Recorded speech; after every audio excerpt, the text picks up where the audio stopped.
fuel, give me fire, give me that which I desire.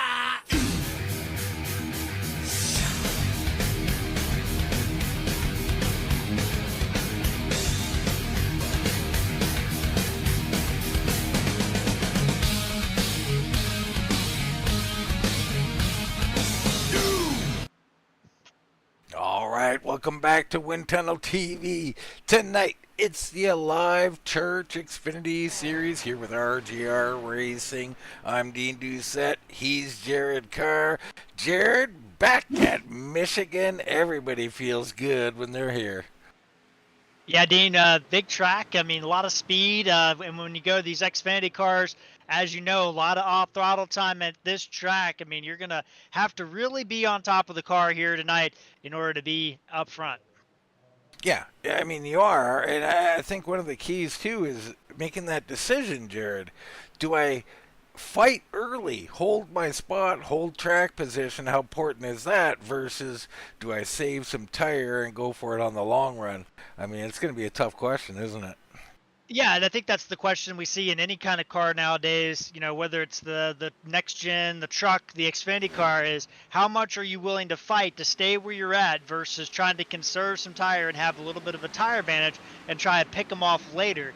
And I think it's a fine balance, Dean. I mean, sometimes you can get yourself in a spot where you start racing with guys that they don't want to give up that spot. And it's hard to save tire and it's hard to do things. And then other times, you know, did you save too much tire? And now the guy that you're trying to chase down is 5 seconds ahead and you've ran out of time. So it's always going to be one of those things where you're going to have to kind of figure out, the balance.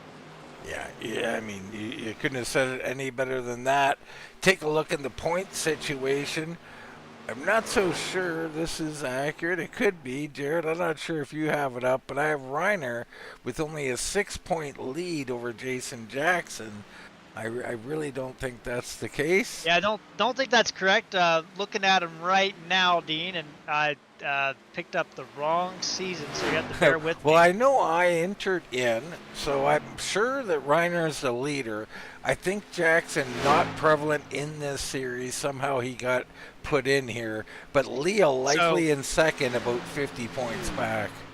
So here's the official standings here on the RGR site there. It's Reiner 59 points over James A. Bear, Leo 85 back, Bruce 88 back. Then you have Jason Jackson in fifth, Tony Ratliff, Wrecker, Kane, Ripka, and Jason Spear, your top 10, with Beller knocking on the door and Rachel Hunt there, along with Kulikowski, all tight in the battle for 10th in points.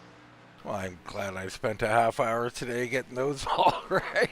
Nonetheless, I mean, a big lead here, so just stay out of carnage for Reiner, Jared.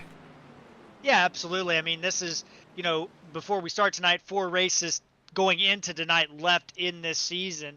So not a lot left. I mean, we'll head to, I think it's, I don't know what next week is. What they're going to plan on running, but it's going to be pretty much stay out of trouble for Reiner from here on out. Yeah, I think that's it. But Michigan produces some of the best racing, the most competitive racing. So we're going to see some 2 wide, 3 wide, dare I say 4 wide even here at RGR. So it's going to be interesting to see how this all plays out as these boys are just wrapping up practice. And we get a look in there on Darren Bruce. He was back at it at the 1.5 miles. Can he carry it over here to Michigan, Jared?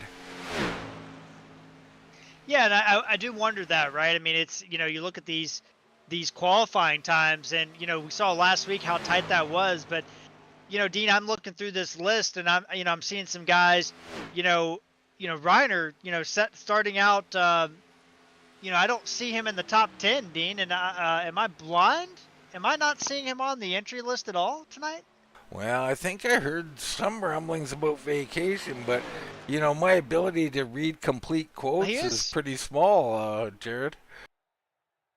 Yeah, he came in as a spectator, so I don't think he's racing. He's not racing tonight, Dean. So, there is some provisional on point, but this is going to tighten things up. James A. Bear, Dean, is going to have to pick up some points tonight. All right, so James A. Bear with a great opportunity, and he will be starting around 10th here. as we get into tonight's starting grid. On the point, that's not Tom Ashley. Give me 1 sec. George Leal back out front in the number 51 with a time of 39.615. Paul Travis starts on the outside of row number 1. It's Bruce and Jackson in row 2. Eric Beller and Greg Ratliff in row 3. Jason Ratliff will start in 7th position with Troy Torgensen starting 8th.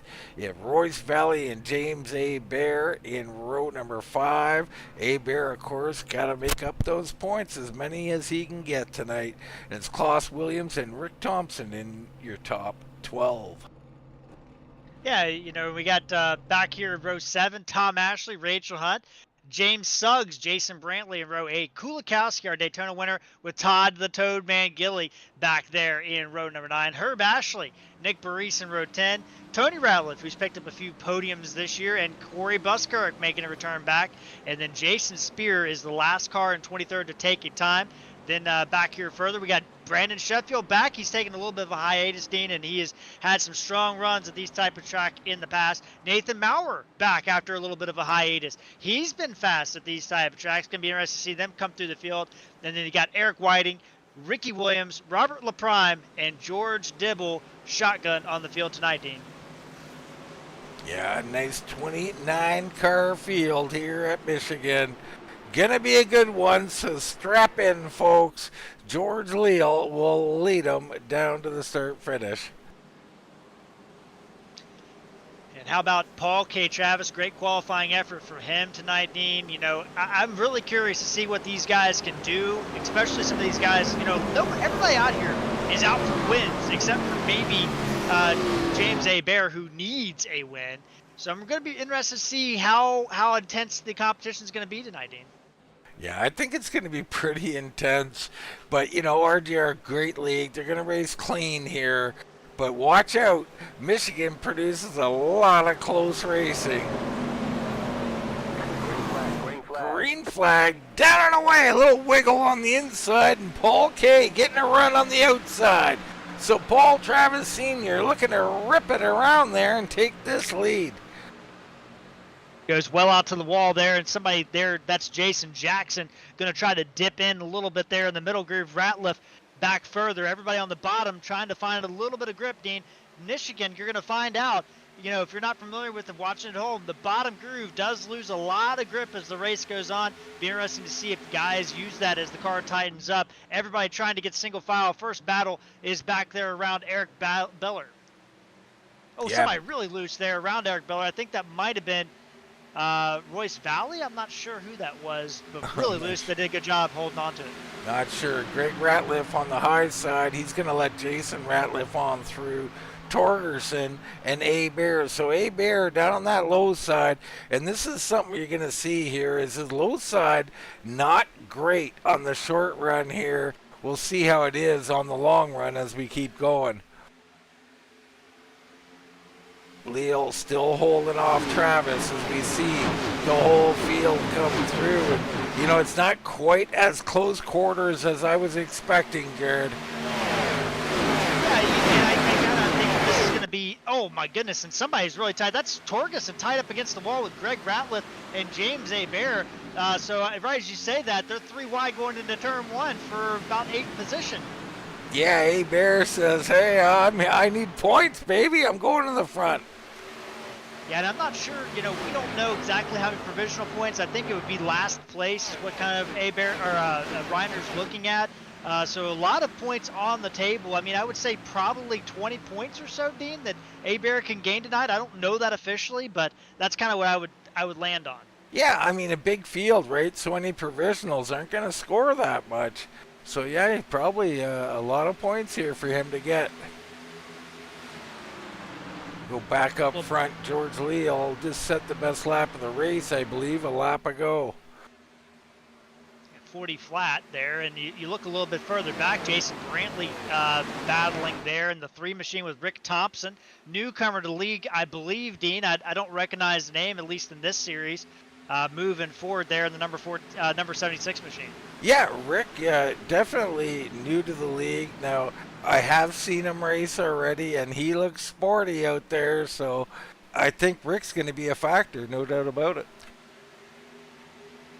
You look a little bit further back, Dean, Jason Spears was the last car to qualify tonight, and he has slipped back to the second last running driver on the field, so don't know if there's some problems with the 83 machine, but I bring him up because we talk about every week if there's a fuel mileage race, and we haven't got to that point yet, but you have to think Jason Spears already started to calculate that, and I just wonder if there is a fuel mileage race tonight. Well, I got to think he either was involved with some kind of contact or he just thinks there's going to be a wreck. I'm not sure which. But I can't see. I mean, 45 laps at Michigan, is that doable, Jared? In my knowledge, I don't think so. I think it's about 42 laps or 40 laps, something along those lines. I think 45 might be asking a little bit too much. But I think if you could save that much, I think you could save 3 laps. Yeah, I mean, I think you can. The question is, how slow do you have to be to do it? I think that's the question of the night, right? It is. So Beller and Torgerson here up by the wall fighting. Torgerson looking to move forward. He will. So Troy's up a couple of spots. He's into 6th. I say that. Beller's still holding on the outside. He might come back on him here. Some good battles through the mid-pack, right? I mean, we have right behind them, looks like Royce Valley, Klaus Williams making a return back to the series, battling side by side back there as well. Yeah, I see Klaus got himself a new paint job here. Get a little close-up here of that 16 machine. There it is, the East Coast Web Printers machine. Kind of reminds me of paint that we saw back in 2000. I mean, Ron Hornaday paint, the AJ Foyt green car. Yeah, I mean, I'm not getting those memories, but I'm sure you're correct, Jared. Well, I don't know, maybe not. Maybe I'm way off base. I doubt it, Jared. I mean, I would your expertise over mine in that area any day of the week. Still got to get the battle together, Newton and Wesley Outland in a trivia competition. I mean, I think it's going to be awesome. Be a fun time for sure. I think we'd have a lot of viewers for that. I really don't know where my money would be, Jared. I'll be honest with you. Wow. Okay. Well, all right. Well. I'm telling you, you're up against it with these two, and I have high faith in you. But nonetheless. Well, it didn't sound like it. Oh, no, I do. I'm amazed by all three of you, really. All three of us have great historical knowledge of NASCAR. Right now, guys out here trying to make their own memories. Pretty single file up here amongst the front. Looks like Royce Valley looking to try and make a move on Tom Ashley. That would be for 11th. He's a little loose up there, and that could hurt the long-term ability. A little further back, look who's moving. Sheffield on the move. Yeah, I was about to say, Jason Brantley lets him go into 1, and then back a little bit further, Nick Baris moving forward as well as he works underneath Rachel Hunt back there. Race with Rachel for the first time in a long time this week. Good to see her out doing some officials, but right now everybody else single file. Dean, you're looking at these. Oh my goodness, that is Royce Valley side by side, scraping the doors with I don't know who that is, Rick Thompson. All right, so Thompson getting into it.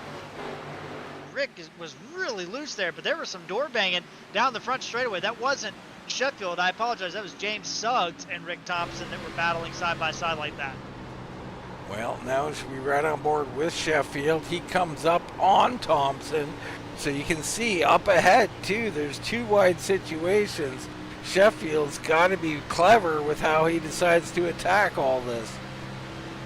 Yeah, Suggs really big on the side draft, and you're seeing right there, Dean, he's pulling it back. I mean, Suggs is behind him, stuck his nose right on the right rear quarter panel, or left rear quarter panel of the 36, and was able to pull back ahead of the 36 machine. I mean, that is great drafting, but I think it got him in trouble with Rick Thompson. They almost wrecked. I think that's why you saw him separate out.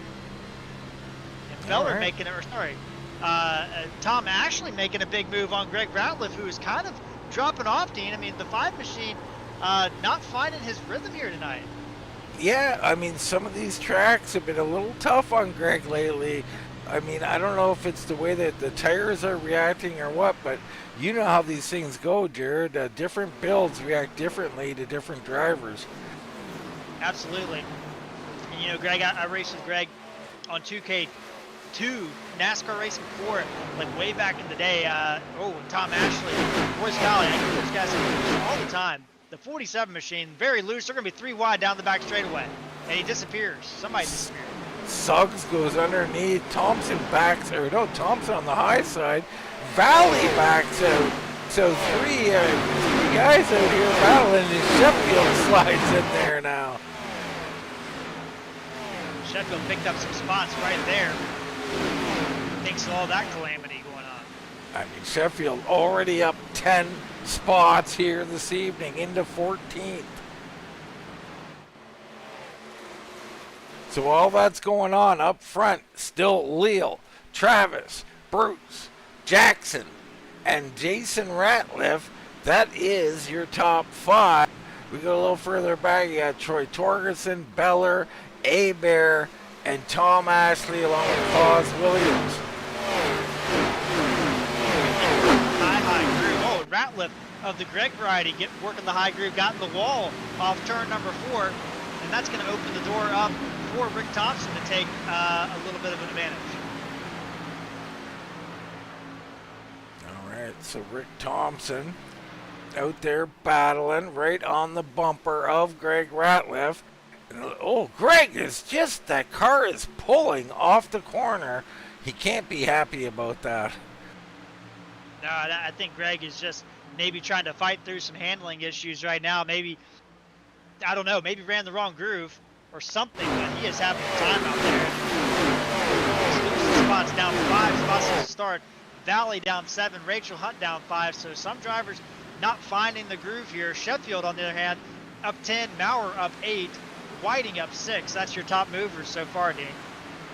Yeah, it's we got some good movers out here. The question, Jared, can they keep moving? Or are they about to stall themselves out from using it up early? One guy you know who won't use it up early is Leal, and he's already opening up a lead. Well, that's what I was about to say is, you know, Sheffield got up to James Suggs, and, you know, he was passing him, and then Suggs pulled him back, and Sheffield hasn't been able to make any move forward since then.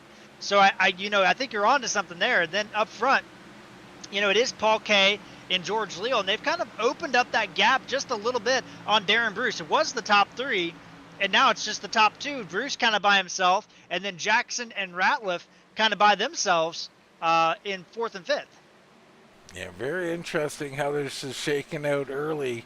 Big separation, looking green flag. Here comes Beller back on A-Bear, or is that Tom Ashley? That's Tom Ashley making a move on A-Bear.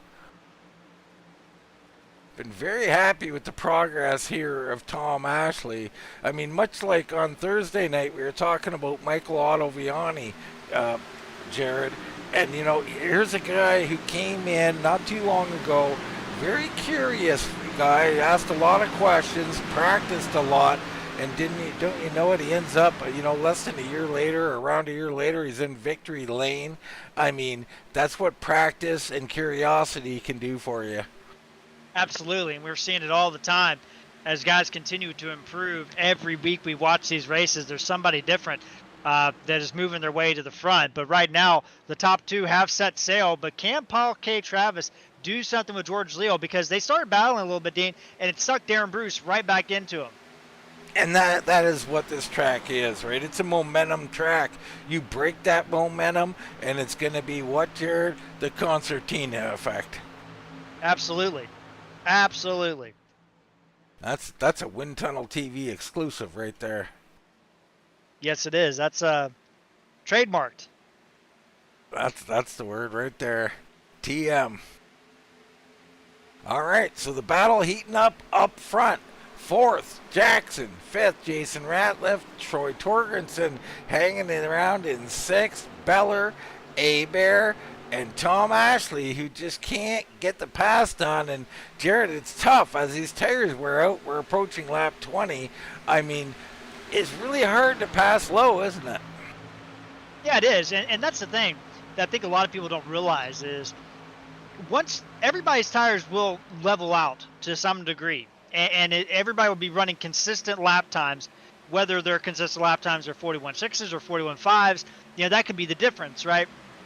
But in order to pass somebody, in this car especially, you're going to have a tire advantage, or you're going to have to be able to hold them down so they can't open up that wheel and exit. And that's why you see some guys like Ross Williams and James Hebert opening up the wheel and running the high side, and Tom Ashley not able to get the pass done because he's on the bottom. What you're going to have to do is side draft and kind of suck back past them entering the corner so you can kind of slingshot them. All right, there you go. Slingshot engaged, says Jared Carr. Absolutely. Do you do the shake and bake as well?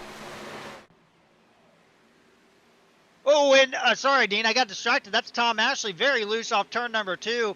Almost wrecked it, and he's going to lose a ton of time and a ton of ground as Rick Thompson's going to look underneath of him. Yeah, he's going to now have to do what Hebert did to him and hold him off. He tries to do just that. Thompson with a deep drive through the corner, a little bit loose, and you can see the high line's going to prevail again.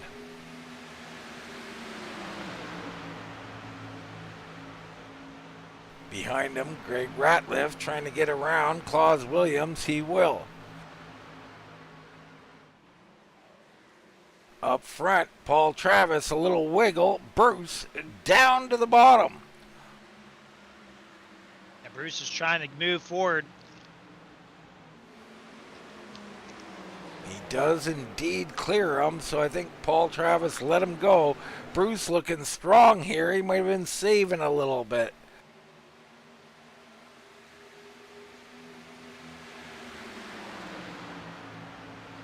So those three still together. Jackson lurking. Yeah, those top 3 battling, Dean, it wasn't much, but it did allow Jason Jackson and Jason Ratliff to kind of start sniffing back on them. I mean, that gap has come down quite a bit. At one point in time, it was about 2 seconds to the lead for Jason Jackson. Now it's down to 1.2 seconds. So, I mean, just a little bit of battling can alter just that much about how guys are, how big the gaps are. Yeah, you're absolutely correct. Right now, Valley behind the Toad Man here. That's back in 19th place. Rachel Hunt in 20th. Herb Ashley back in 21st. And, of course, Herb and Tom Ashley got a little friendly points battle going on. They're pretty close in the points, so they'll be looking to best each other. Back up front, status quo, Jared. Yeah, the top 5 really have kind of opened it up. Troy Torgerson trying to catch on to the back of these guys in 6th, and then there's quite a bit of a gap to Eric Beller in 7th. And then that's where the real battles are. James Hebert tight there with Rick Thompson, who's continued to move forward. Tom Ashley in that group as well.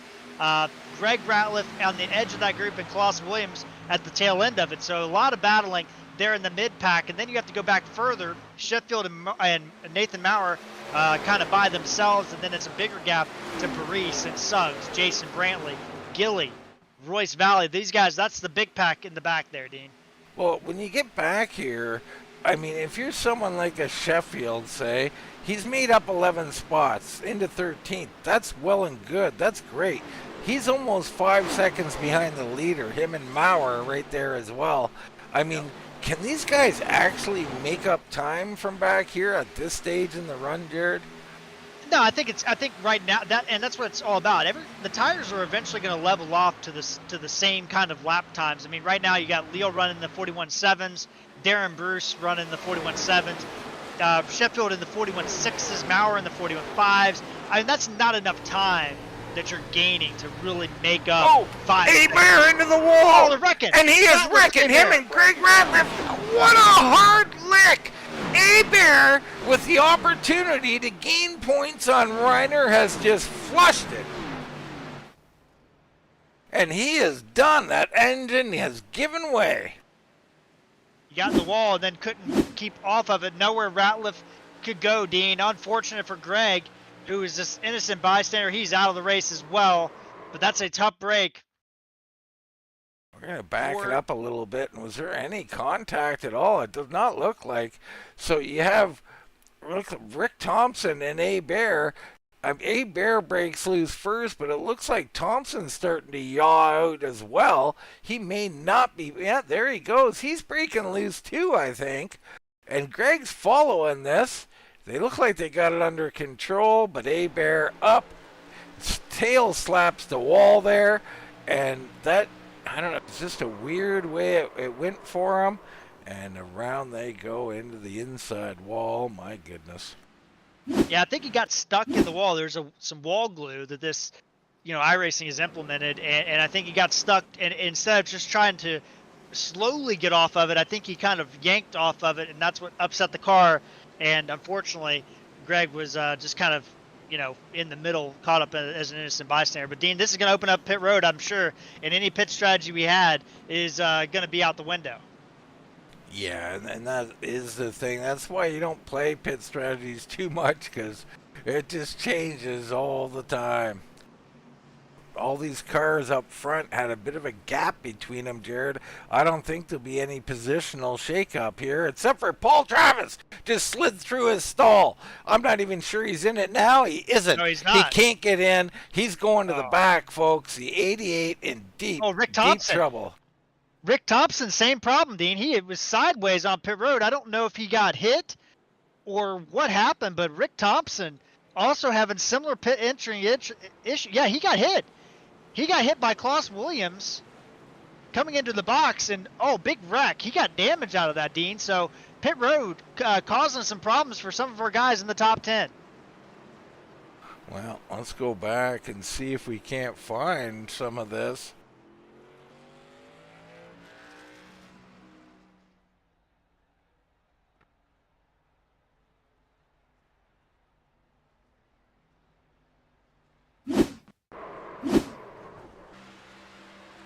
Well, this is not what we're looking for here. Let's see right here. We'll get on Rick Thompson. And you see they're all lined up. Everything is just fine here. Claus closing in on him. Everything good there. Oh, and Claus turned him going into the stall. Got underneath them. Probably thought they were going to ghost. They did not. And Thompson facing the wrong way. Boy, oh boy. That is that's rough. a tough break. And that's one of those things, I think there's some assumption there, like you said, Dean, that there wasn't going to be contact because they were in the pit boxes. But unfortunately, Rick Thompson was just barely out of that pit box, and Klaus Williams was still barely out of the pit box too. And that's all it took. And that was unfortunate for both those drivers. Klaus, I think, got out of there no less for the wear, but Rick is going to drop way back in the pack, down to 27, dead last on the field. Tough break there for Rick. He'll regroup, reassess, and try to reconquer the world, I guess.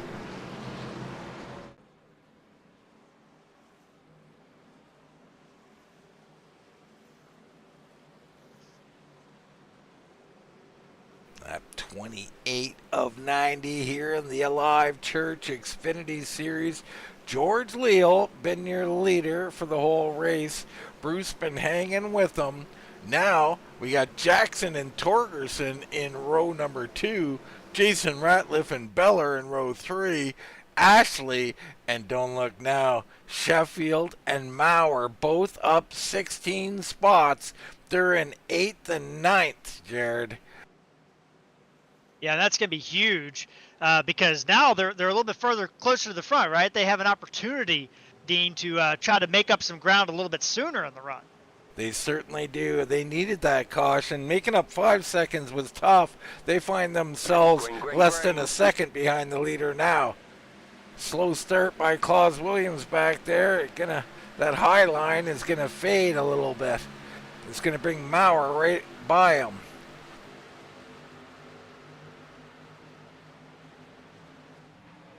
Leo stretching it out a little bit. There goes Sheffield right around Jason Ratliff. Holy cow! Sheffield on a mission here. He'll go to the inside on Beller. And Sheffield, big run there, and then following through, Tom Ashley did big run down there in the 62 machine underneath the 55 of Jason Ratliff. So everybody's starting to kind of figure out some stuff from that first run, Dean. The intensity feels like it's ratcheted up right now. Well, you got a couple of guys who want to be at the front in Sheffield and Maurer. Maurer behind Ashley right now is all over his bumper heading into that corner. He backed out a little bit. Torgerson trying to hold off Sheffield. I think he will. Sheffield might want to filter in on that high side. I don't know if it's too late for him.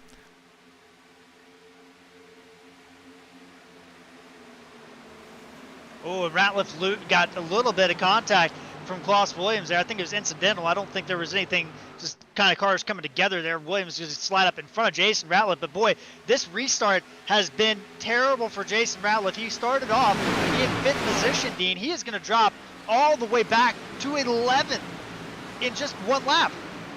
Yeah, insane what's happened to Jason Ratliff here. People are just, it's a feeding frenzy here as they go on by him. Oh, and Bryce in the back of Tom Ashley, and Suggs almost makes contact with Jason Ratliff. We have a gaggle back here, Dean, for the top 10. Yeah, they look like they're warring. They seen Sheffield and Maurer go through, and they thought, hey, I want to go through too. And it looks like they created a bit of a log jam. Up front, Leal just set the best lap of the race at 39.81. Bruce in second. Looks like he's playing it conservative. And you got Jackson, Torgerson. Then there is Sheffield, Beller, and Maurer. Now Klaus Williams all of a sudden coming back with some high line running. Lost to the outside, Nathan Maurer. But boy, George Lealdine has set off to a second advantage over the rest of the field. I mean, he has gotten the throttle down.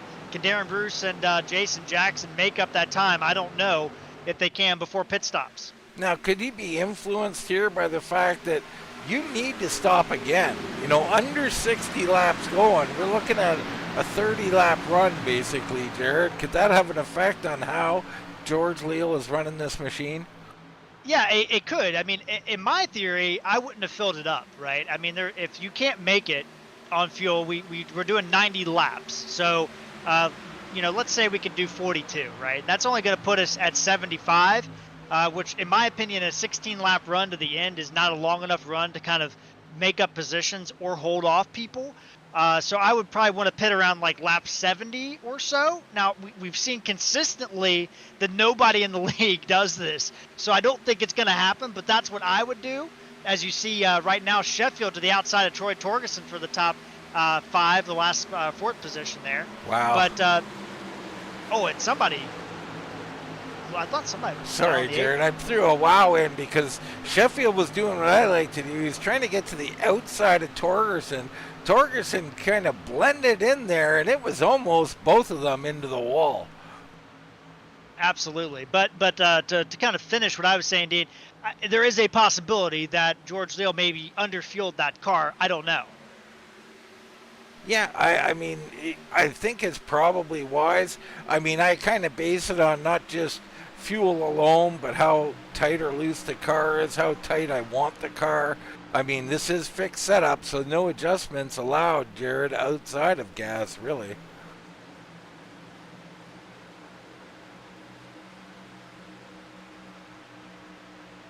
Got Edward Kane out in the comments over here, Dean. He said ouch on that wreck. I believe that was the A-Bear wreck that he was referring to, but good to see Edward Kane at least watched along. I'm assuming he's not able to race tonight, obviously, but good to be watching and following along with Wind Tunnel.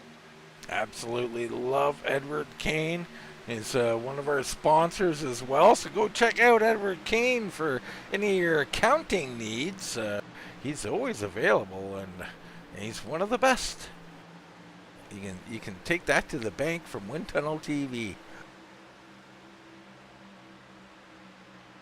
I mean, I think he probably does better than I do with my abacus, Jared, but I'm not sure. Yeah, the good old abacus. You know, I don't even know how to use an abacus. I'm just gonna put that out there and be here. Like, I don't know how to use an abacus. It's all about tens, Jared. Come on, an abacus. That's right. Yeah, I mean, I guess I just never need.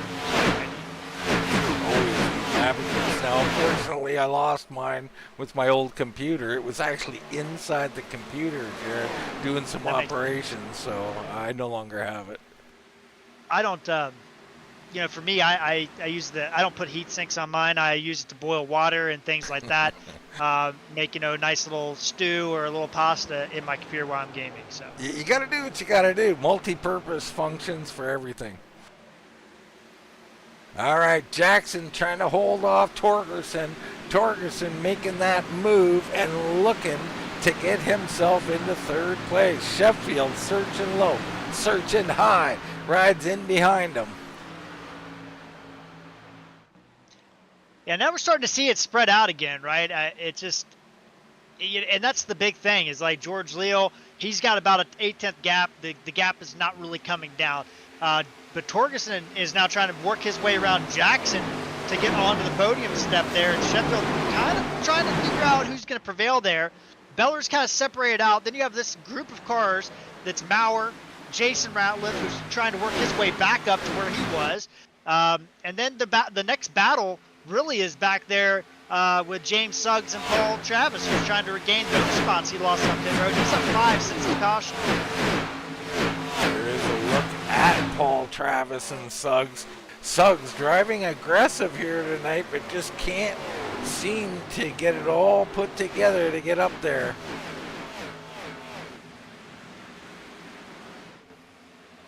There's Rick Thompson trying to battle back as he comes underneath the Toad Man. Thompson still blinking. He was doing that last week when we seen him as well.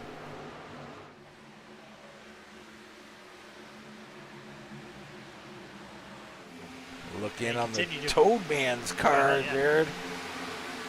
Yeah, Gilly, I mean, doing a great job. I mean, he's been consistently around the top 15 all night. We got Jason Ratliff in the wall, Dean. Sorry. The 55 machine hits the wall on entry, and he is going to lose a ton of spots. He just got back. Oh, my goodness. What a tough break for the 55. Really tough. Behind him, Paul Travis looking to move forward on Brantley. He will. Brantley vacates that spot. So put Paul Travis up to 13th as he continues his battle back.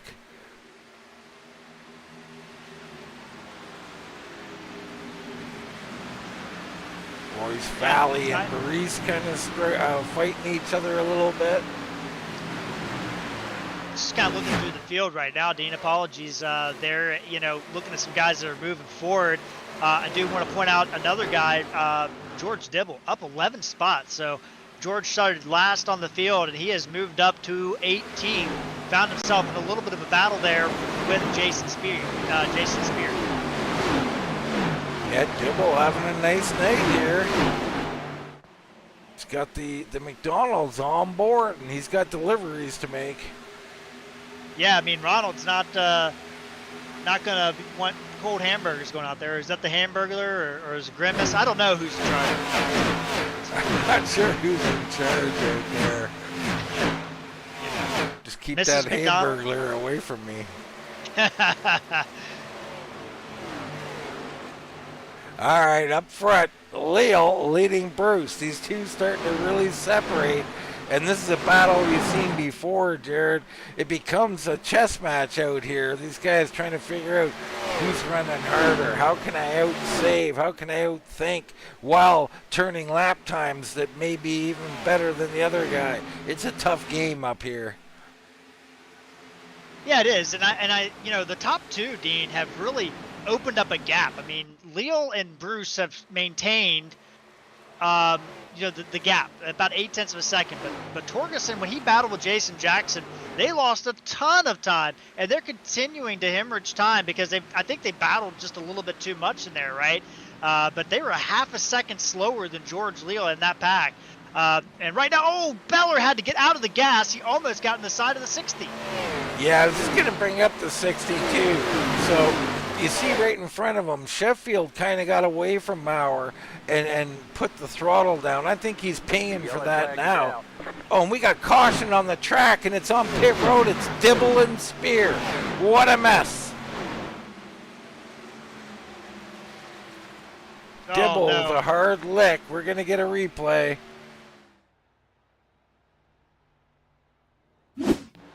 So here we have it. George Dibble. And he's breaks loose right in front of Spear, crosses his nose. And I mean, that is classic Jason Spear luck there. I mean, he won't like me saying that maybe, but man, we feel for him. It happens here and there. And tonight he gets bit again. Dibble, I mean, maybe the commentator curse there. Yeah, I was sitting there thinking, I was like, man, we bring up Dibble. He's moved up 11 spots, and then he catches the wall and slides down there, and man, tough break, because that's going to put Jason Spear out of the race. I'm sure Dibble is probably out of the race as well. But man, that's a tough break, because I always like to see guys have a good race. Absolutely. Right now, clouds have come over the track, so it's a little bit of a dark feel out here, Jared. I mean, has this changed the dynamics? Could someone come in here, maybe make a change of some kind with fuel or something where it's a mistake because the sun comes back out and the whole thing changes again? Well, Dean, I was looking at the weather forecast. It has gone down a degree. The track temp is down 3 degrees since we started, but not much else has changed. The wind looks like it's going to stay the same. Everything looks like it's going to stay the same. Will it? I don't know, but we're about to find out if anybody can make an adjustment here. All right, whole field coming on to pit road.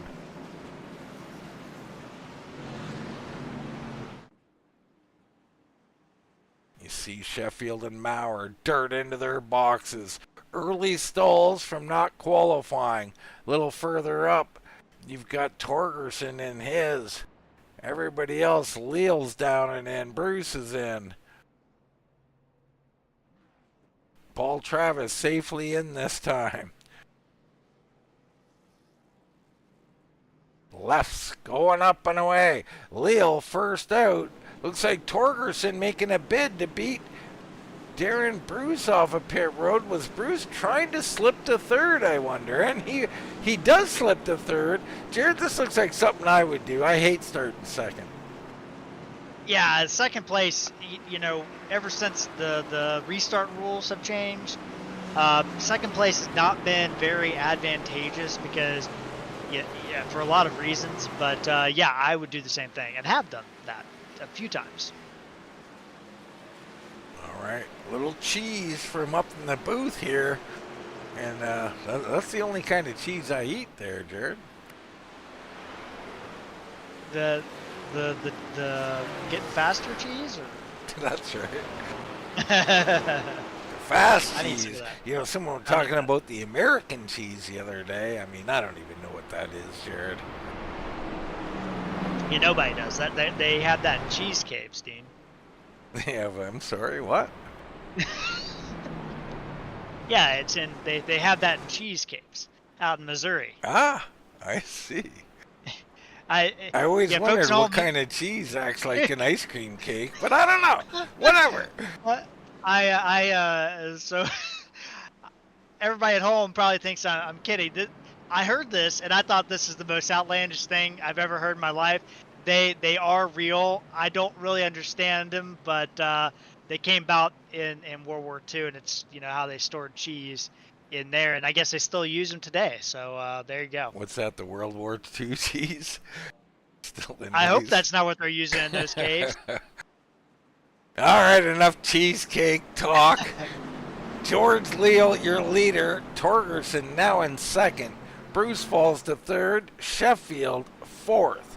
Jackson and Maurer in row number 3. Beller and Ashley in row 4. Valley and Jason Ratliff in row 5.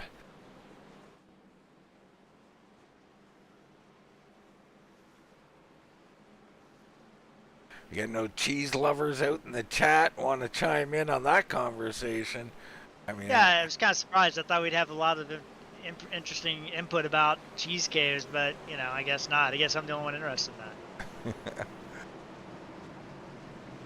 Jared's late night YouTube activities are interesting, folks. You never know what you can find there, Dean. That's for sure.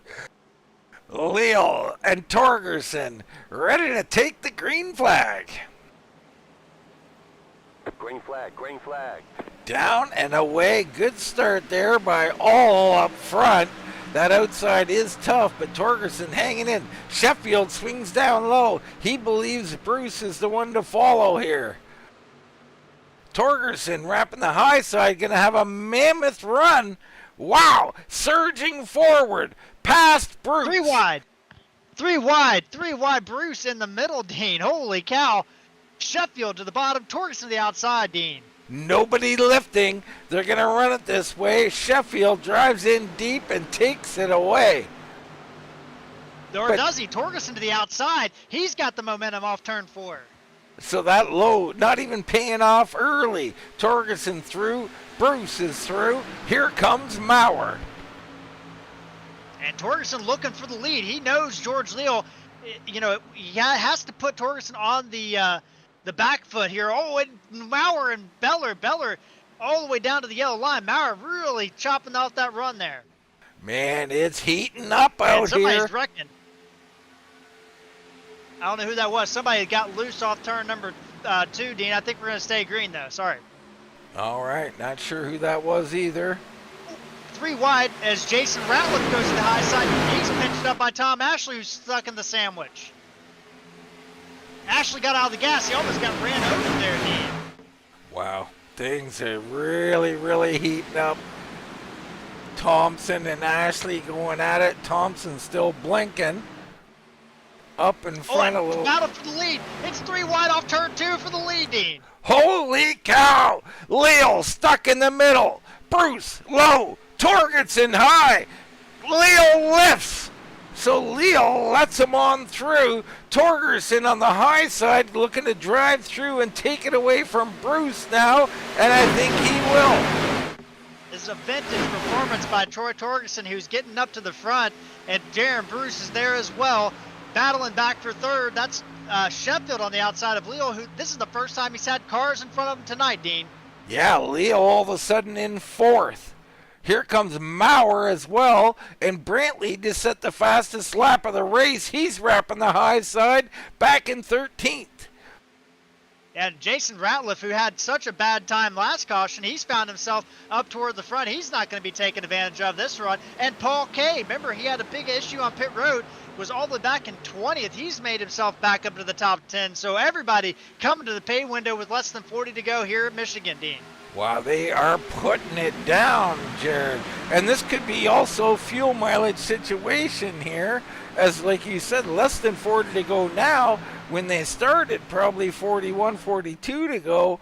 Going to be close. They might have to do an entire run. And Leal knows it, and Leal has backed it down and slipped to 4th. Will this pay off for him, Jared?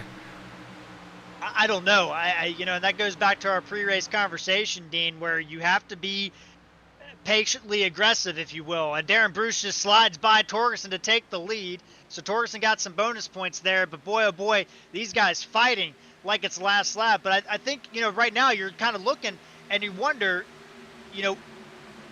is Leal giving up too much here? Can he actually make this time back up? I think time will tell. But Dean, going back to the fuel mileage thing, I wonder if we're seeing the aggression hype up because these guys know they can make it or they know they can't make it, and they're just using it all up at this point. Yeah, I mean, that's what it seems like. They know they can't make it, and they're going for it. Speaking of going for it, Jason Ratliff, again, underneath of Paul Travis. So 2 guys going for it. Travis with a full send into the corner. He's got lots of speed. He falls in behind Jason Jackson. And how about Jason Brantley wrapping the high side? He's up 5 spots, making 6 spots at the line. And Nick Barice right behind him up 9 spots. These guys coming to the pay window, Dean, late in the race. It is getting exciting up here, and this is what we love to see at RGR. Well, we love it, absolutely, but is it too much too soon? Almost contact. Beller and Travis wobbling and weebling and wobbling here. Now 3 wide. Yeah, Ratliff down on the low side. Brantley looking to make it 4 wide on the high side. Brantley is the only guy ripping the fence, and he has found some speed up there. So good job for Jason Brantley, who's really come on strong over the last few weeks, Dean, really showing what he's got in that 3 machine. But can he find a space through? Because right now it's blocked off. The top 4 loving this as they're starting to scoot away from this tight battle for 5th. And even if they're not scooting away, Jared, they know these guys are using their stuff up. Beller and Travis have been beating doors a little bit back there. Boy, this is some I'm glad I'm up here in the booth, Dean. That's all I can say. Yeah, my heart can't take it. Too old, Jared. Mauer's been patient this whole time. We've been painting that yellow line down there. What do you think about that, Jared? I think it's a great move. I think he's trying to conserve as much tire as he possibly can because he knows if he gets tight, as there's 3 wide behind him with Ratliff on the bottom of Beller, I don't know if that's going to work into turn 1. It's not. They're going to all spread out there. But I think he's just trying to save tire and try to make something up at the end of this run because he knows he can move up if he needs to get too tight. Hardcore racing right now. Bruce leading.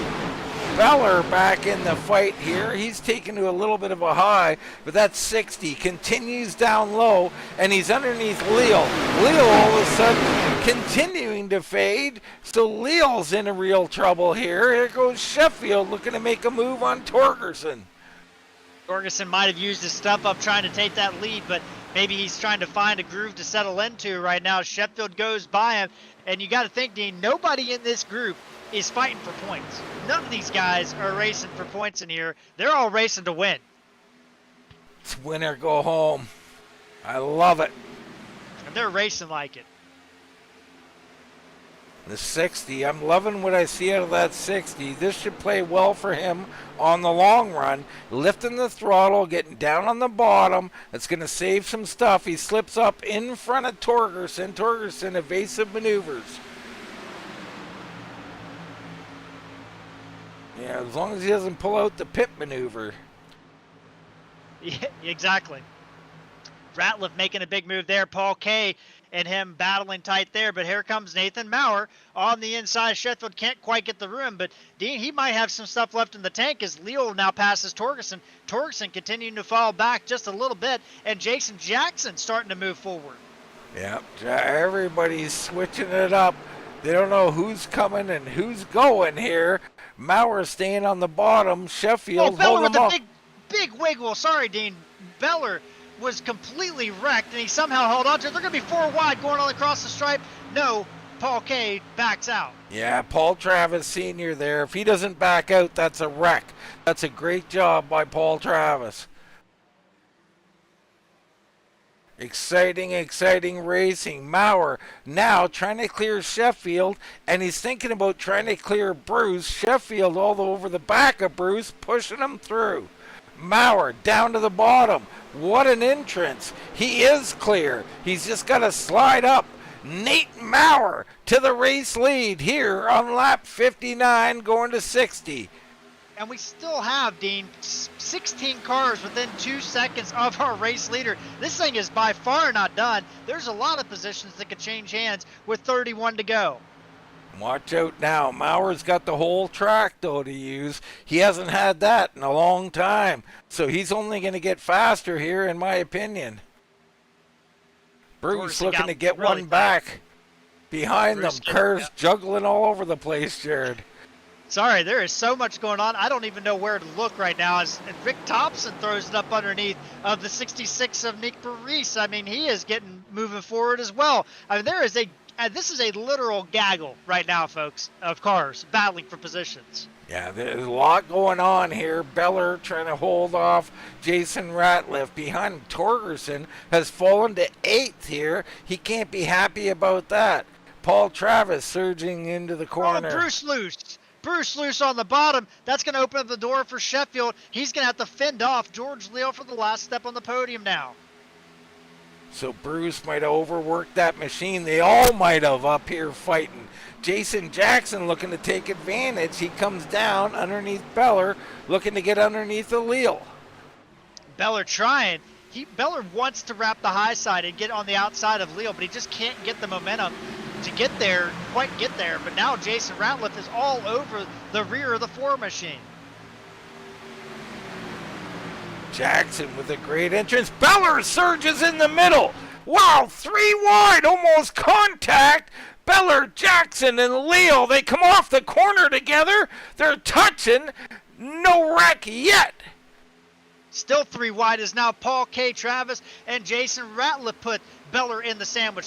And here comes Ratliff surging ahead. Can't quite get to the outside of Leo. Still 3 wide. Where does Rick Thompson and Troy Torgerson go watching this? And how about Darren Bruce, who's loving this in his rearview mirror right now, Dan?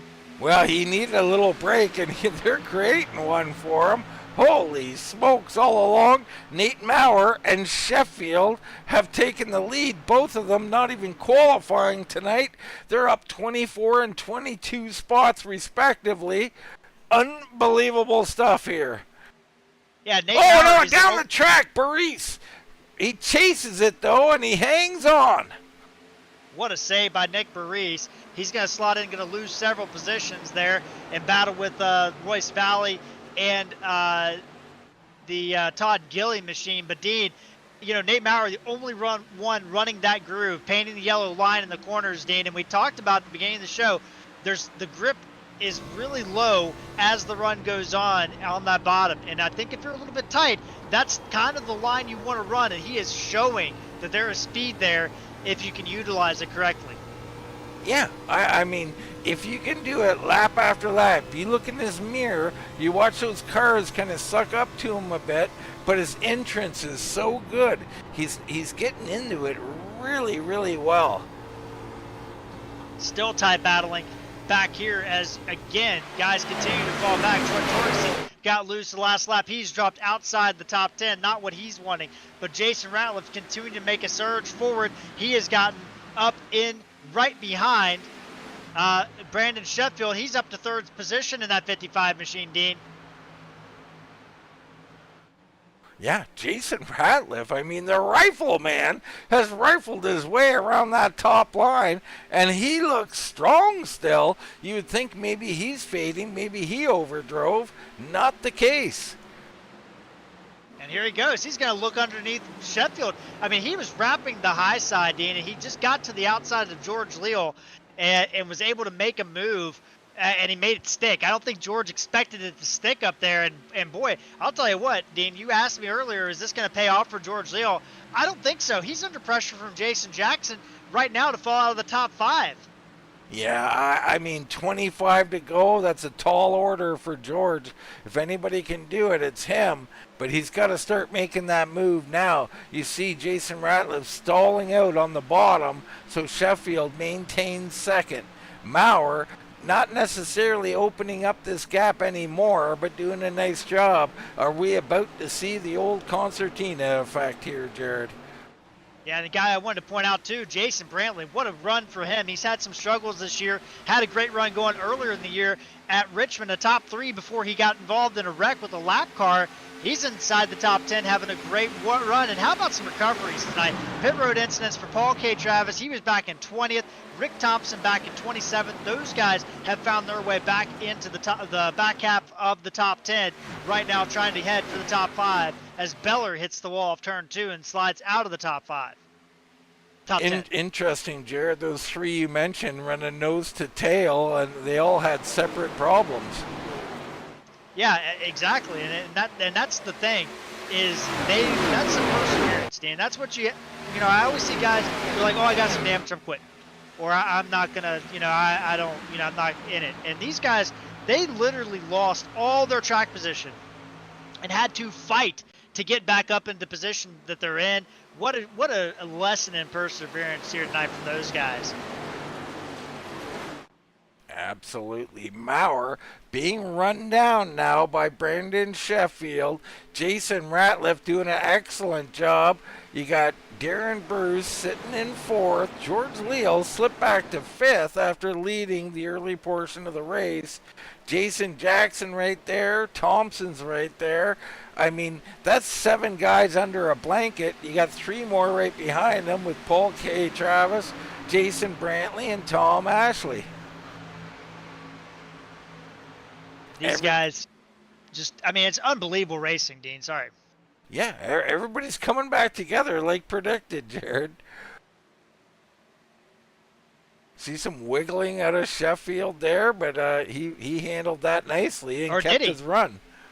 Or yeah, Sheffield did. Sorry, yeah, Sheffield doing a great job. And here comes Jason Ratliff on the bottom.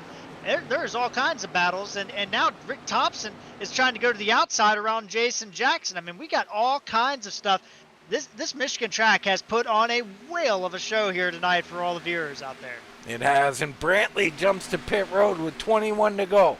So if you can't make it, Jared, this is the pit. Jason Brantley, if people can't make it all the way, this could be a race-winning move by the 3. I love it.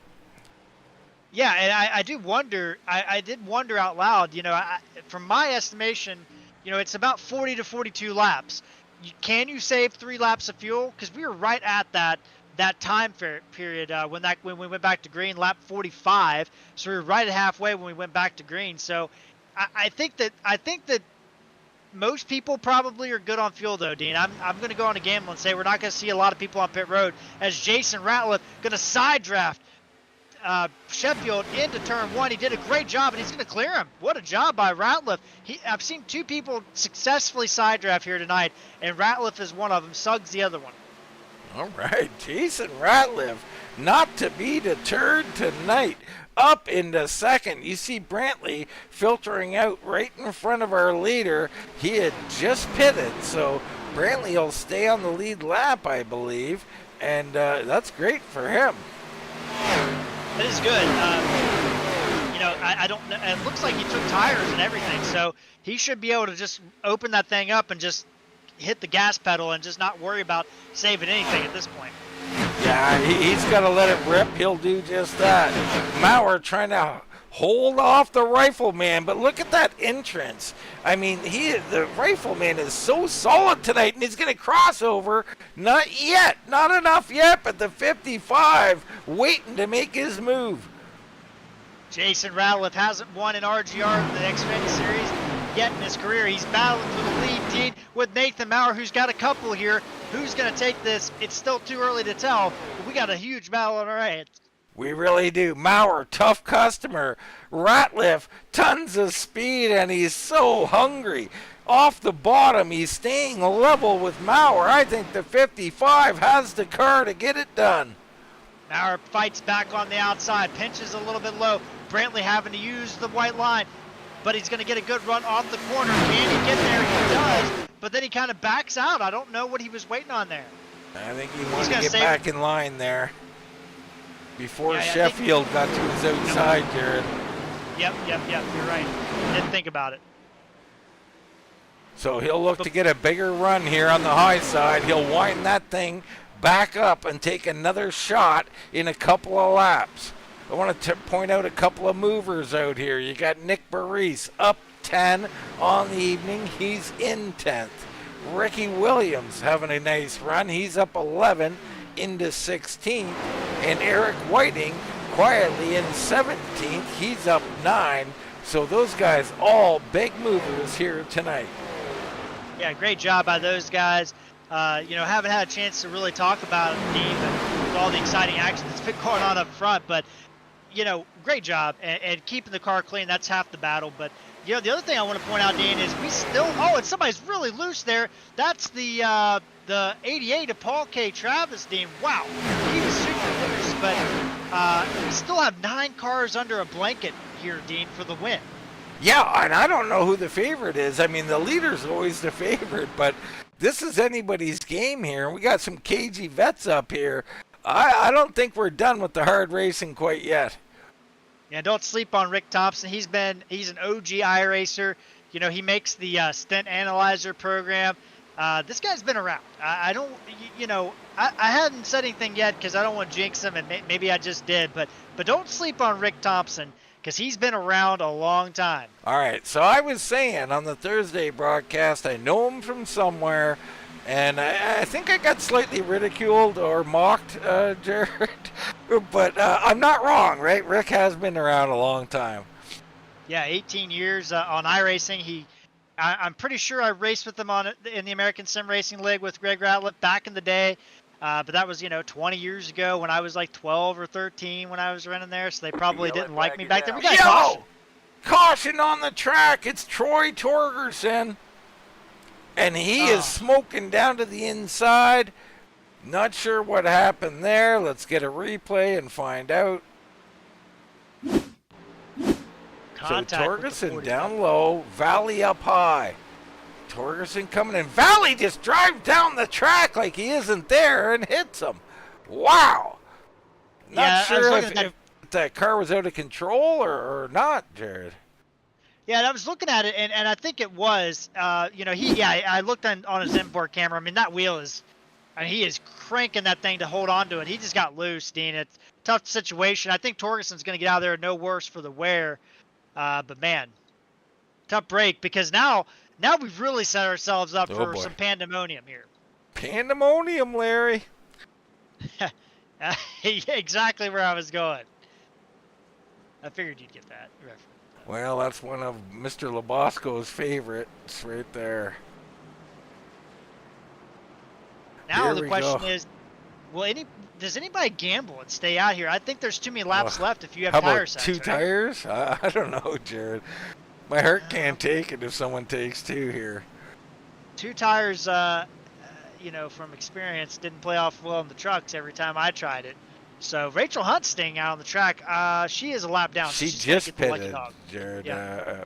We missed that. Too much action to call it out. So her and Brantley, how about Brantley? Could he take two and do something here? There is Brantley at the back. He just pitted. I think a two-tire stop in order. We're going to keep an eye on him here.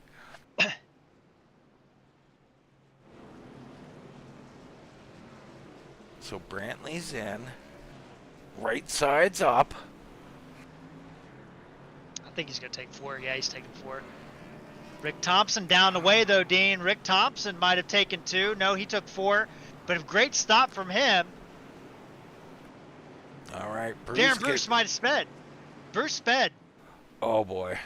I think Bruce he's sped. just giving back one spot there, Jared, hopefully. Okay. You might be right. But Thompson makes the big move. He's also the ghost car, so once in a while we can't see him. But Thompson will be into 4th. Sheffield back to 5th, so not great for Sheffield.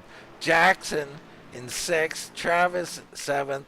George Leal back to 8th now. Tom Ashley in 9th, and Corey Buskirk slips up into the top 10. He's up 12 spots, and that is a two-tire stop from Mr. Buskirk.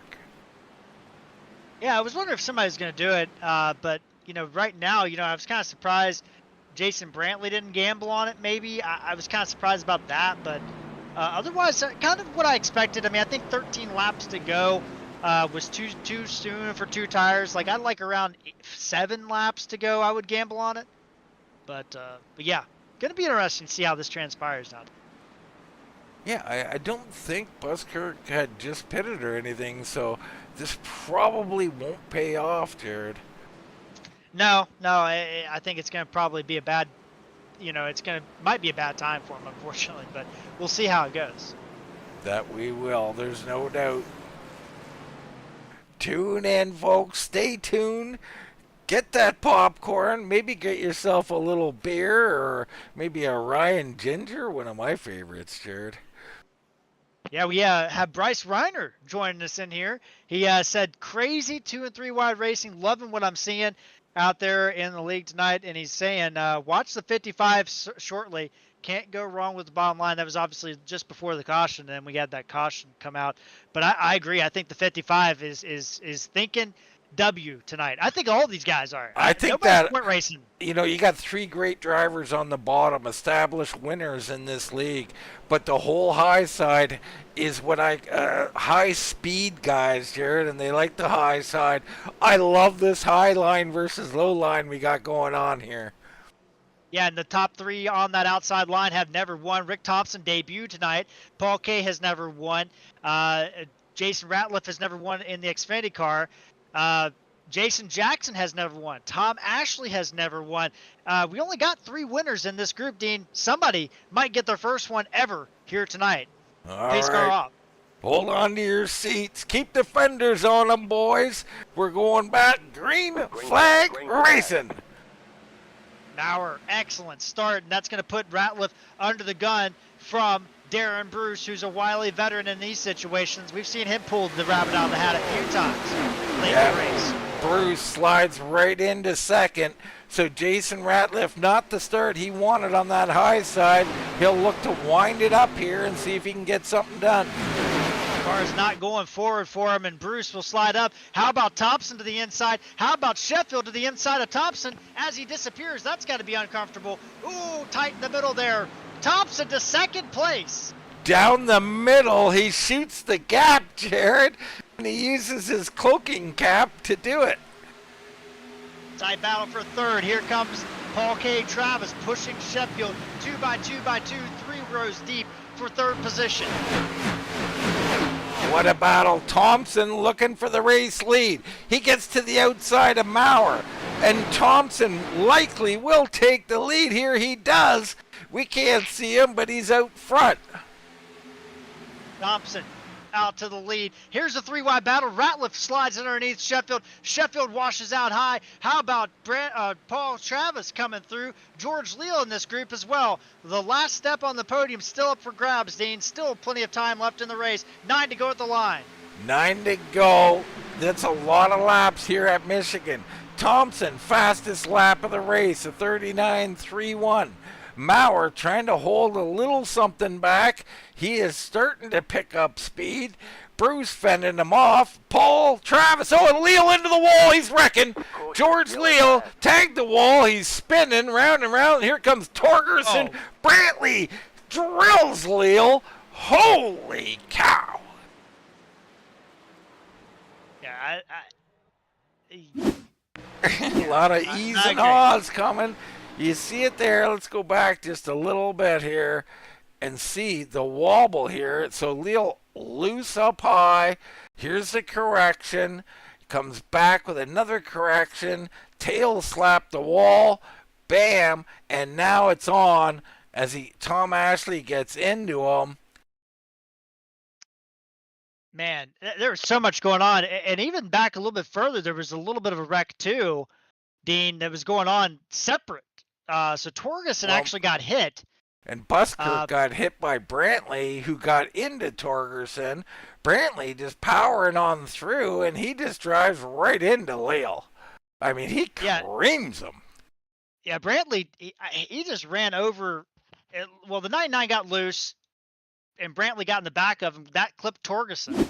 And then Brantley just rolls through the rest of the wreck. I mean, I'm not sitting here to call out Brantley, but yeah, a little bit of braking would have been nice there in that situation, Jared. Yeah, and I'm looking too. Todd Gilly, unfortunate, he slammed the brakes down, did everything right, and he gets plowed into by the 20 machine. So that was right there.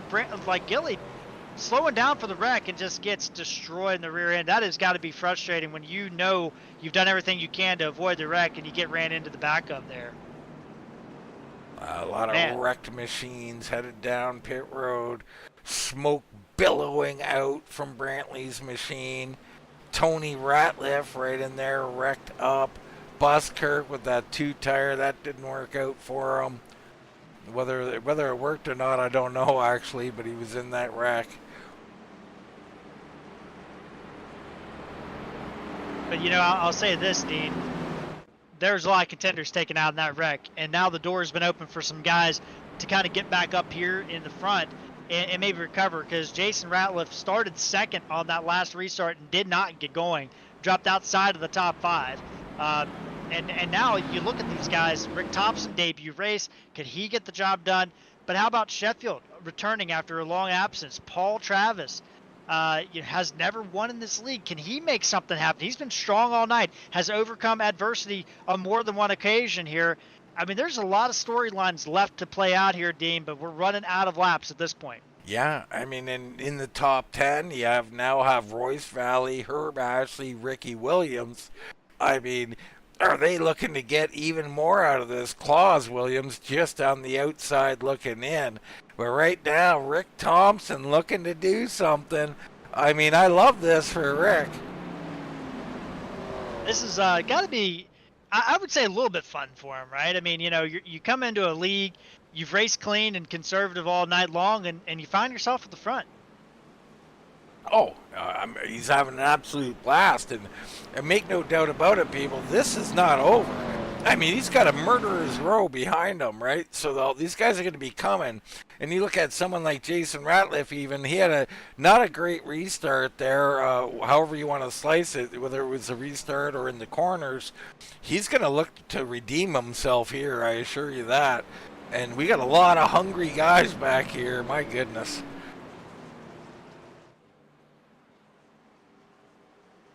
I mean, this is part of why you love racing, Jared. Yeah, I mean, it's 100% why. I mean, this is amazing stuff.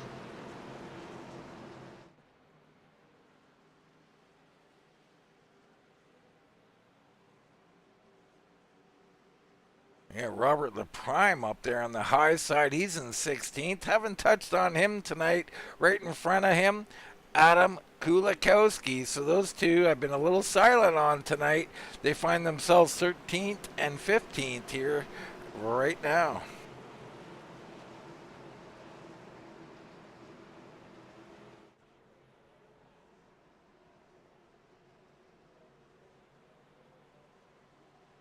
Yeah, it's like the calm before the storm, right, Dean? It's kind of quiet, kind of silent, and it's starting spooky. to boil. Yeah, it's Halloween here in June at Michigan. All right, let's get it on. Green flag. Green flag. down and away. Thompson, good start. Bruce looking to move through. Sheffield pushing and abandoning Nate Maurer. And Thompson's still blanking out. Here comes Sheffield underneath Nate Maurer. Paul Kay underneath Jason Ratliff. Battle for the top three is there. Rick Thompson a little bit loose off turn 2. That's going to open the door for Darren Bruce, who slides to the bottom, has to cover off Sheffield at the same time. It's going to be a battle down to turn 3, Dean. Wow, too wide into the corner. Bruce trying to extend up a little bit, give himself a little bit of room. Thompson wrapping the high side. Here comes Sheffield. Thompson holding his ground. Maurer trying to go find a room to go. He's going to shove Sheffield through. Darren Bruce trying to side trap as much as he can. Maurer back to the top. Wow, this Maurer. is amazing stuff. 3 wide for the lead into 1. Maurer Sheffield early, but he stalls out. Thompson rocks the high side. Maurer comes back in low. Holy cow. Might be a wreck deeper in the field. We're staying green for now. It is yellow. Yeah, and there you go. Beller involved. So we're not sure, but it looks like Thompson held on to the lead. We'll do it one more time. We still haven't got to the official end rate yet, Dean. We might have a green-white checker on our hands so far. Wow, Beller. So Beller got in. What a move by Beller to try to stop this from happening. He comes in with a head of steam, and he gets into the middle of Claus Williams and Eric Whiting. And the car starts to give way on him. You can see it right here in slow motion, giving way. He checks up. So he checks up, says, I'm not wrecking them. But Kulikowski has nowhere to go, not enough time to react. Tries to avoid him high, but there just wasn't enough room for a car there. Feel bad for Kulikowski. I mean, there's nothing you can do. Slow motion looks like he might have time to do something, but I'm telling you, he did not. Yeah, nothing Kulikowski could do. Wrong place, wrong time. Tried to stay out of it as much as he could, but Beller was in a bad spot, let up, got loose. I mean, nothing anybody could do in that situation. Could have been a lot worse, but definitely could have been worse. So we'll do it again here, Jared. From what you've seen here, you got to like Rick's chances here. I do. I like the moxie, right? I mean, he looked like he was under a real big fire from these guys. A lot of veteran presence, right? And not that Rick isn't a veteran, right? I mean, we talked about it earlier, but he's a rookie in this league. It doesn't matter his years in the past and his other leagues and his other accomplishments. It matters right now, today, and that's the important thing, because he's fighting off some guys that know their way around. I mean, Darren Bruce, solid driver, very competitive, very good at most every track he goes to. Same with Sheffield, same with Maurer. It is a lot at stake here for this for these guys. And don't count out Jason Ratliff and Paul Travis. Royce Valley is in here, Jason Jackson. I mean, there's still some opportunities for somebody else to kind of fight their way up in here. Oh, there's opportunities everywhere. I mean, the way we've seen it there, 3 wide, these guys are going to go and do whatever they can. That's going to bring 4th and 5th and give those guys a huge opportunity. So I have no clue how this is going to play out, but it's going to be wild. Over YouTube, Bryce Reiner out there in the chat. Love seeing you and Edward Kane out here. Thanks for watching, guys. Wish you were on the track. Yeah, imagine those guys out here. I mean, we'd have a dandy on our hands. Well, I think we got a dandy on our hands, but yeah, we throw a few more into the mix here, Jared, and we're making an animal house. Absolutely, but heck of a job tonight from these guys. Overall, really good. Really good race so far tonight. Yeah, a lot of fun. Entertaining. Michigan always entertaining. Don't forget there'll be several upset drivers, maybe ramifications for some of the things we've seen tonight. But all in all, from our perspective, love it, Jared. Yeah, I mean, it's great entertainment from up in the booth, but boy, I would say there's some guys that might not be happy. I don't know, but I think it's hard to not be happy, in my opinion. Wow. For racing like that, Absolutely. For racing. I feel like I just made a cheers. Kinda. I mean, All right. One more time down the backstretch. We'll see if these boys can settle it.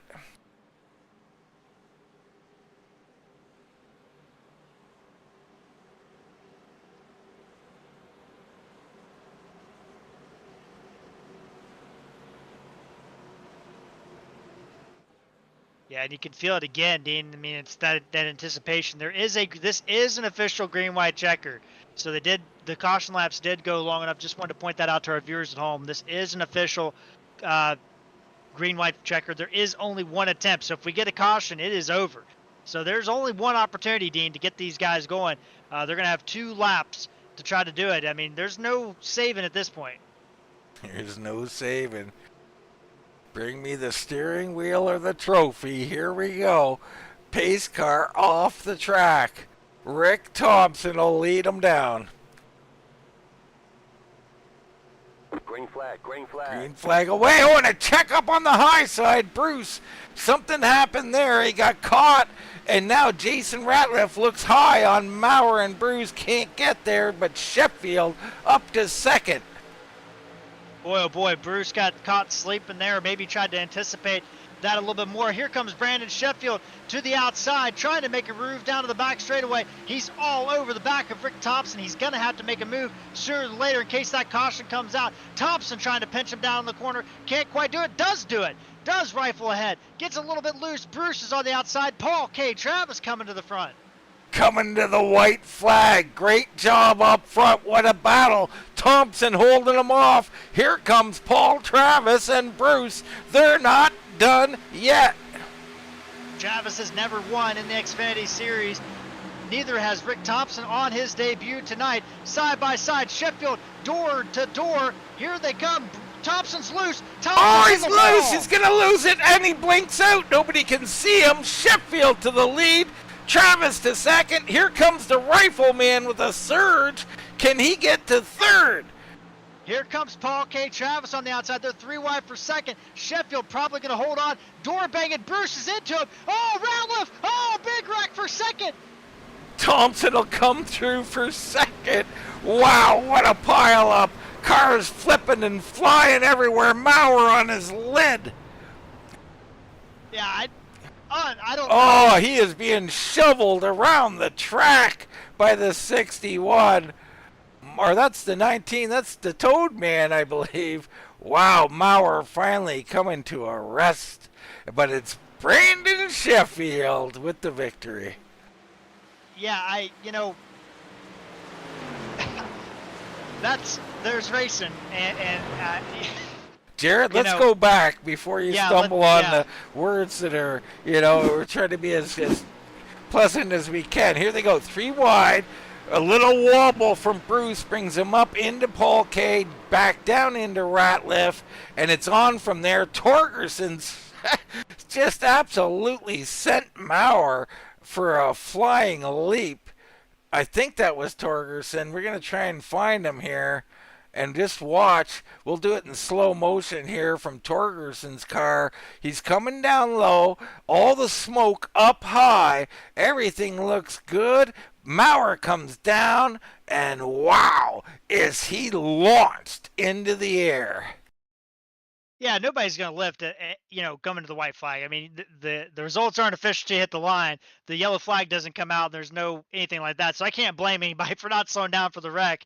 But boy, oh boy, from my perspective, it did not look like that Bruce came up into Paul Travis. It looked like Travis came down into Bruce, but I could be wrong on that perspective. But either way, hard racing, and unfortunately, when it's second place, that has the hard racing, there's not a lot of places for anybody else to go, and that's what you saw there. It was a survival to the line. I don't think Thompson wanted to finish second quite like that, but he does get it. But how about Royce Valley getting a third position, his first podium, I think, of his career in RGR? Jared, we're still watching the Toad Man in slow motion drive Maurer for about 200 meters down the straightaway. He was underneath him, giving him a tow. There was a little bit of entertainment for myself. I'm sure upset people. But yeah, wow, what a finish.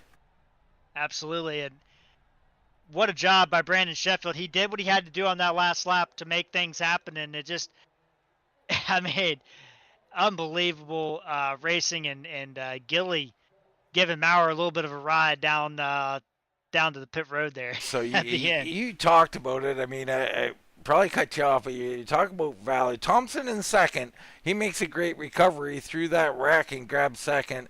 Valley, Ricky Williams and Nick Burris, third, fourth, and fifth. How about that? Great finish. Claus Williams out of nowhere in sixth. Eric Whiting, seventh. Jason Ratliff slips to eighth with Tom Ashley in ninth. And Rachel Hunt scoring a top 10. I think you mentioned that as well. Crazy, crazy stuff. Torgerson down in 12th. Travis, who was thinking about winning, finishes 14th. I mean, unbelievable. Bruce back in 20th. Holy smokes, Jared. And A-Bear, early casualty here tonight. Virtually going to gain no points on Bryce Reiner. Yeah, no points on Bryce Reiner for James A-Bear. I mean, I don't know what the provisional would be, but I'm guessing it's 30th. If that's the case, he gained 2 points on Reiner tonight. That's probably not what he was hoping for. Probably not. Right now, let's take a commercial break. We'll come back. We'll talk to our top 3 finishers.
At the Acura NSX GT3 car. Jared, good looking car there.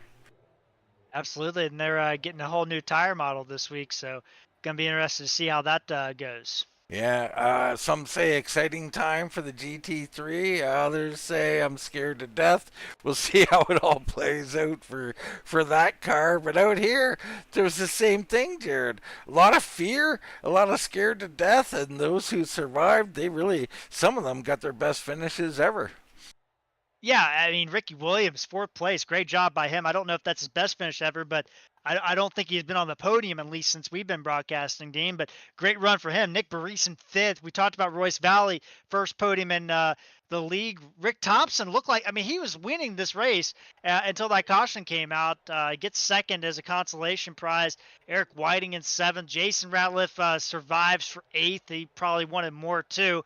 I think at the end of the day, I think the guys that finished in the top 5 are probably really happy with finishing the top 5. I think some of the guys that finished outside the top 10 probably not happy with how their race went. Yeah, I'm sure there's ecstatic people and people who aren't too happy right now. Jared, I believe you're down there with their second place finisher. Yeah, I'm down here with our runner-up here tonight, Rick Thompson. I don't even know where to start, Rick, but congratulations on your runner-up. Thanks, Jared. I appreciate it. Debut night for you. I mean, you had to overcome some adversity. So let's start there. You're coming down pit road for the first caution around lap 25. Little contact with you and the 16 of Klaus Williams. Had to spin it around, get going. I mean, how did you overcome that to start with? Yeah, for sure. I was a little frustrated at that moment, but I was like long race to go, and I knew I had some long run speed, so I just wanted to make sure I got everything fixed on the car. Threw 4 tires on it, went ahead and gassed it all the way up, and just came out and tried to take it from there one step at a time and just work my way through the field again. And yeah, I mean, I felt like we were fast all night. Just we had more long run speed than short run speed, and then at the end there, those last couple times, man, I had 2 times where I felt like I jumped away from the field and I had a really good lead, and the yellow came out twice on it. Yeah, let's talk about it, right? So, I mean, obviously, you made it to the front. Back to the front, you actually took the lead on the second to last caution there, passing some of these guys have been racing in this league for a long time. I mean, I know you've been on the service for a long time. I know what you do on the service, right? But a lot of these guys might not know. So to them, you're a rookie. I mean, how did it feel to go out there and compete with everybody in this league, especially right there, just drive around the outside of Darren Bruce and Brandon Sheffield to take the lead there at one point? Yeah, it felt great. Like you said, this is my debut in this series this evening. Only the second race I've had in the league. I'm just trying to kind of get my feet wet in the league. Not step on too many toes coming in, but I want to be competitive. Obviously, I came in the league to try to compete with all these guys, and I'm just trying to come through and race everybody as clean as possible. And I think the last race I was in, I was racing with Bruce a little bit, Darren Bruce, during that one. So I've had a little bit of a chance to race around him. This was the first time I think I've been around Brandon, but I had a good time racing with him too. I just pinched him on that last restart when I was trying to hold that top line and pinch him down and maybe get a good run off, and it just didn't work for me, and ended up into the wall a little bit. And then I got lucky with people wrecking on the front stretch coming to the checkered flag. So it is what it is. But I'm just trying to, like you said, come in. A lot of fast guys here, and super happy with the result and happy with how I've raced so far in the league. Well, Rick, you put on a heck of a show, and you did a great job. I mean, racing clean and competitively through the field. What a job for you, man. Great job on the run-up tonight. I'm going to turn the mic over to you and give you the last word in the race and shout out anybody you'd like to. Just want to thank all the league for letting me come in. I late in the season, and they let me come in. Really great group of guys. Thanks to all the admins for putting on the show, and thanks for you guys for broadcasting. I go back and watch all the broadcasts, and I really appreciate what you guys do. And I know Dean from way back, so I don't know if he recognized my name or not, but I know him from a while where back. From, Rick? I'm not.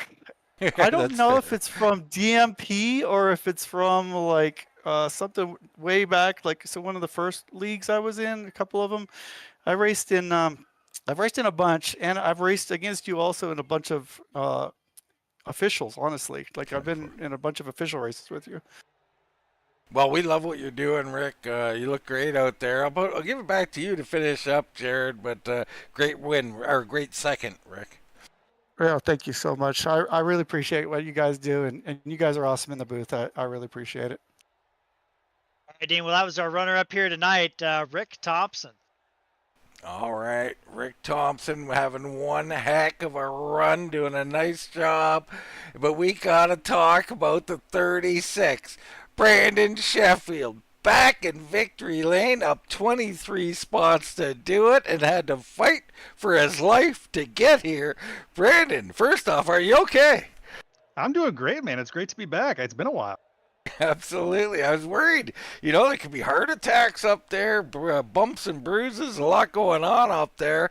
Let's start though. Let's go back, shall we, to the beginning. You're starting at the back. You're picking up some spots, maybe 10 plus spots early on, but then it gets really tough here at Michigan to make up more than that.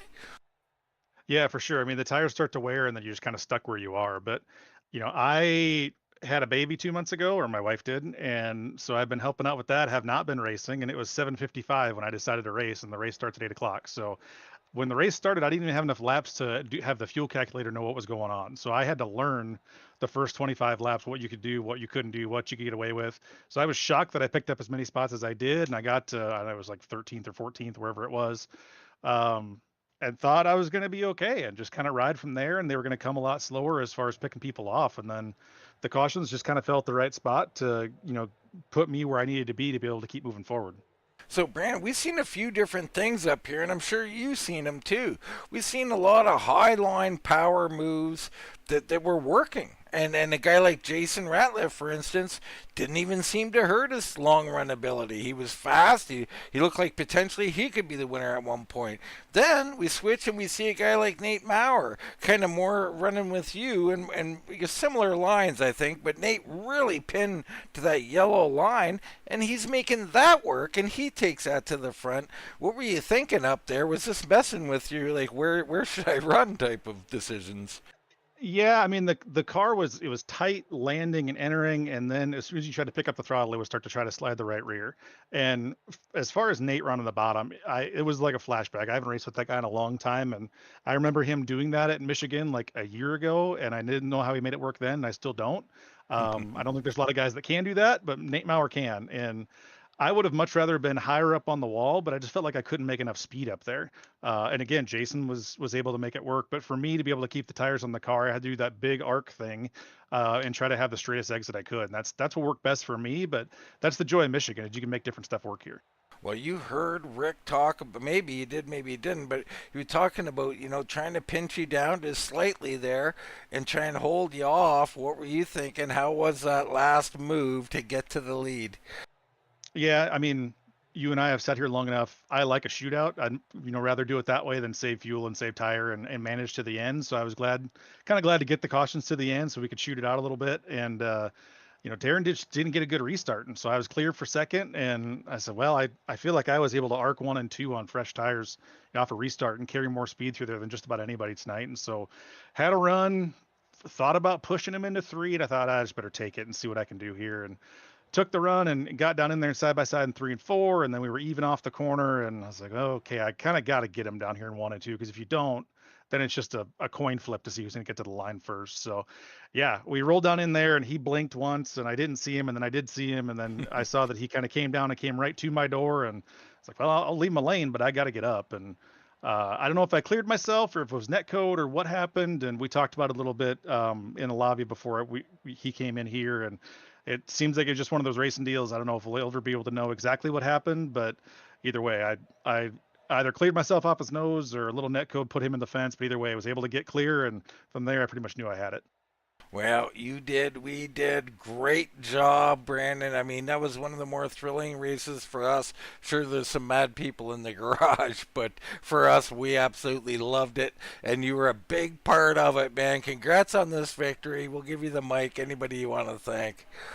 Yeah, I got to thank you guys. I mean, I've been out for 2 months, but I've been able to keep up with everything going on in this league because I've been able to watch every broadcast. And you guys always do a great job. I can't wait to go back and watch this one because it had to be high energy. Dean, your blood pressure had to be up through this one. You might need a beer or two to get calmed back down. the RGR boys, this league's awesome. I'm excited to see where we're going to take this thing in the future and what's coming down the pipe, because I think there's some cool stuff coming. I got to thank the boys over at GDR. Nick and Jason both were having good nights until the wrecks kind of caught them up, but that's the way it goes sometimes. And then Ed and Derek weren't able to make it, but always good to be racing with these guys. And on the car, Caden Heyman Foundation, CadenHeymanFoundation.org if you'd like to learn more about that. And Ed Kane CPA, you can give Ed a call for any tax and accounting needs you may have. All right, Jared. Brandon Sheffield back where he belongs in Victory Lane. Yeah, always great to talk to Brandon, class act driver, and you know I'm surprised to hear him say he didn't have any laps and didn't even know what to expect in the race, because he sure looked like he had done some practice and was prepared, because he was fast tonight, Dean, and he was always gonna be tough to beat. But you know, I think there was so many different storylines throughout that race. It's hard to keep up with them all. But how about George Leal not finishing inside the top 10 and getting caught up in a wreck after dominating the first part of this race? Or how about Darren Bruce getting caught up at the end with Paul K. Travis, who fought himself back from a pit road problem? I mean, there were so many different things going on tonight. It was probably one of our most compelling races of the year so far, at least from the broadcast booth. I think some drivers that we mentioned and others that we haven't had time to mention probably don't feel the same way. Well, I can tell you this much, Jared. Some of these are going to be clipped and put on the highlight reel. That's for certain. And nonetheless, what a thrilling race. Brandon Sheffield winning over Rick Thompson. Valley sneaking in and grabbing third with some wrecks there at the end. We enjoyed this one. But for myself, Dean Doucette, for Mr. Jared Carr, that's going to wrap it up from Michigan International Speedway. And we'll see you right here next time on Wind Tunnel TV.